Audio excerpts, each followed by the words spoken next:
নবী রাহমাতুল লিল আলামিন ইরশাদ করতে লাগলেন, মান সামা ইয়াওমান ফি যিলকাদাতি কাতাবাল্লাহু লাহু বিকুল্লি সাআতিন মিনহু সাওয়াবাল হজ্জা।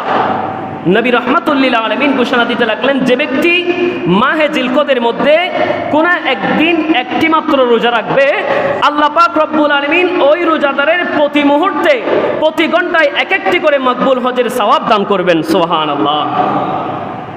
জিলকদ মাসের মধ্যে যে বান্দা একটি মাত্র রোজা রাখবে, তাকে প্রতি ঘন্টায় এক একটি করে মকবুল হজের সওয়াব দান করা হবে। সহিহ হাদিস। এবং এই হাদিসের শেষের দিকে এসেছে, নবী রাহমাতুল লিল আলামিন ইরশাদ করতে লাগলেন, প্রতি নিঃশ্বাসের বিনিময়ে এক একজন গোলাম আজাদ করার সমপরিমাণ সওয়াব তাদেরকে দান করা হবে। সুবহানাল্লাহ। তো এই মাসের মধ্যে একটি মাত্র রোজা রাখলে আল্লাহ পাক রব্বুল আলামিন তাকে হজের সওয়াব দান করবে এবং গোলাম আজাদ করারও সওয়াব